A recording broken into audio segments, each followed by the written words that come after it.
We wouldn't even be discussing a referendum if it hadn't been for UKIP growing in 2012 in the polls and Cameron reversing, U-turning once again. Don't forget, Dave in 2008, I give you a cast iron guarantee. By 2011-12, no referendum, not necessary, not in our interests. And in 2013, Dave wants to give you a referendum.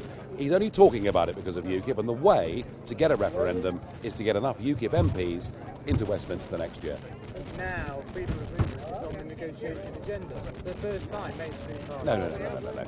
No. Freedom of movement was on the agenda at the Tory party conference in front of the faithful as an attempt to con them and the nation that he might do something about it. And simultaneously to him saying that in the hall in Birmingham, in Brussels, everybody else was saying this is not up for grabs. And Cameron does this again and again.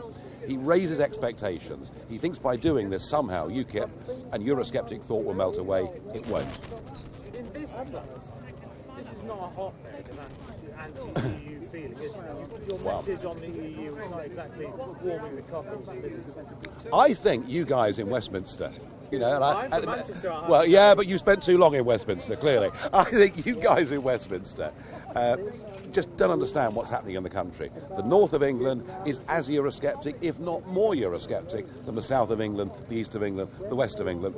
And if you look at the European election results, back in May 22nd this year, the whole of South Yorkshire went UKIP. Large parts of the northwest, UKIP topped the poll. Yes, Europe, you're cleverly there is a immigration with Europe. Well, how could you not? It's the same thing. You cannot have an immigration policy.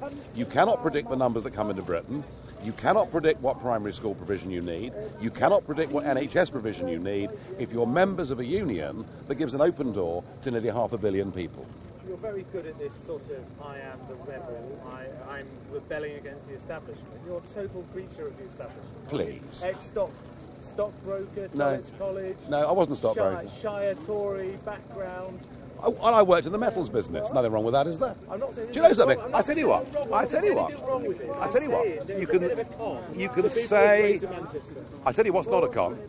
Unlike Miliband, Clegg, Cameron, and virtually all of the others, at 18 years old, I got up at 5 o'clock in the morning and went to work. And I worked for 20 years.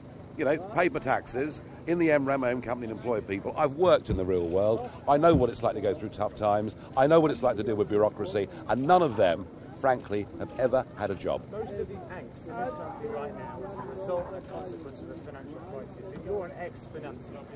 No, I'm a metal trader. Try again. You're a trader, you're a man of the city, and it's the city that caused the woes that you're trading off and trying to blame on immigration. Do you want to buy some lead? I Or don't zinc? buy any lead off you. I've got copper, aluminium, I don't mind. Deflected anger at people's economic insecurity at Europe and immigration.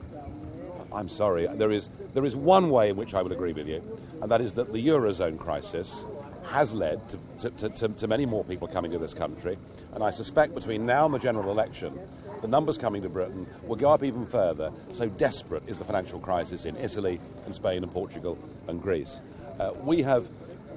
Yes, of course, we had huge problems from 2008, as many Western world countries did, because we'd mismanaged it completely. We'd torn up the rule book. A rule book that had been there since the Wall Street crash, we tore it up. Gordon Brown gave away control of the banks that had been run by the Bank of England since 1694 and gave it to a bunch of tick-box bureaucrat failures down in Canary Wharf. That is why the banking crisis was as bad as it was. And you'll notice countries like Canada and Australia did not have a banking crisis as we did because they kept proper rules. In Middleton, you're making a big play that you might win this and do really well, but the truth is, if you lose, you'll see that your appeal is not, your Shire Tory appeal, your free market appeal does not run to a place like Greater Manchester, home of the trade union movement and the cooperative movement. I just think you're not seeing the bull. We are growing hugely in the north of England. We've come second in the last 5 northern by-elections. This is our best by-election yet to date in the north. I'm absolutely confident this will be our best ever score in a by-election in the north of England. And let's see where that puts us in relation to the Labour Party. All I'm saying is this. I accept it's a mountain to climb. Labour are well entrenched, they're well organised, they're well funded and all of those things, but we've got some momentum with us. Wake up. Go to bed with Nigel Farage. Wake up with Ed Miliband. Quite funny by his standards, I must say. I'll give him that. It wasn't bad, but it's nonsense. It's a desperate attempt by Cameron to try to hold on to that Tory vote that's left with him. A third of it's gone since the election. Between now and the election, it's likely that Ed Miliband will match that referendum pledge. Then he won't even be able to say that. Are you a free marketeer? Do I believe in free markets, or do I believe in communism? I prefer free markets. Do I think free markets need to have limits? I mean, even the most ardent free marketeer believes that a government should have a central bank, should have a fiscal policy and a monetary policy, and I would extend that by saying we must be mad not to have our own labour market policy and to have opened the doors to unconditional numbers of people. May be good for big employers, I accept that, but the social consequence of that has not been worth the price. You have no problem with the NHS having more private contractors? What some people call the privatisation of the NHS. I think what's interesting... Your DNA likes that, doesn't it? I think what's interesting is this.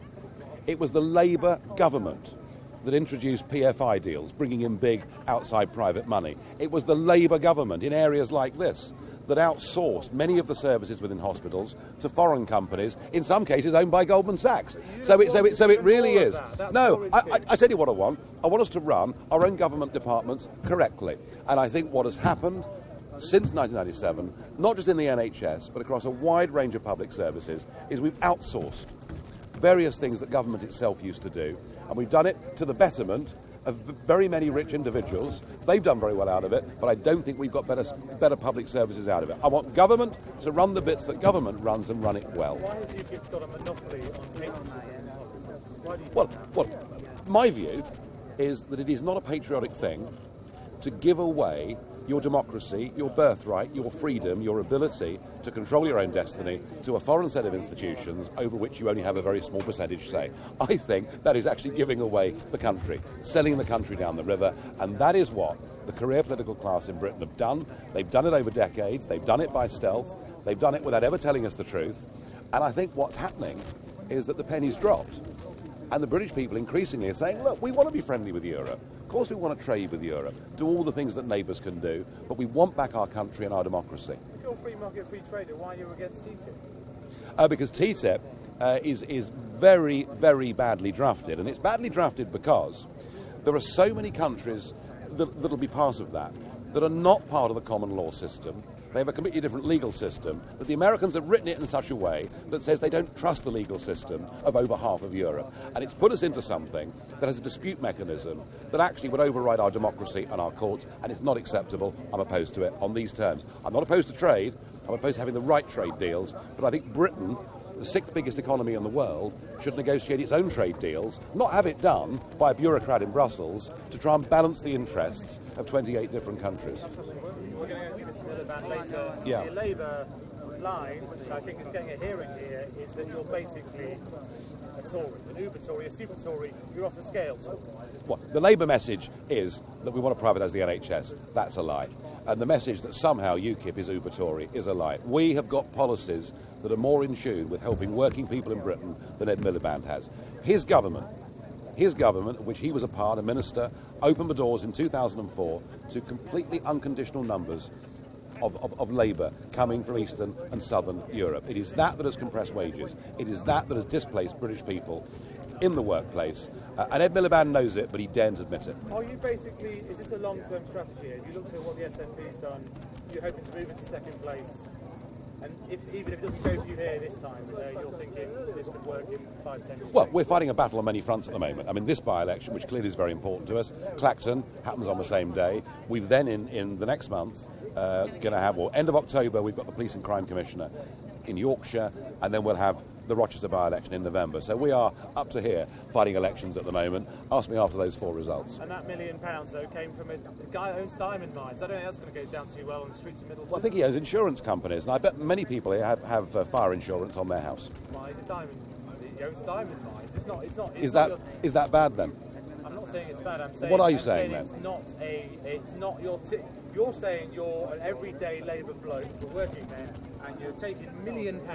We're not funded by the state, we're not funded by giant trade unions, and we haven't sold peerages, all right? The way that British politics is funded is through those means. So far this year, the Tories have raised 14 million in big donations, the Labour Party have raised 10 million in big donations, we've raised 2 million, now 3 million in big donations. It is very difficult to fight against the established political parties in this country without the fuel and the ammunition to do so. So for us yesterday, that donation makes a very big difference.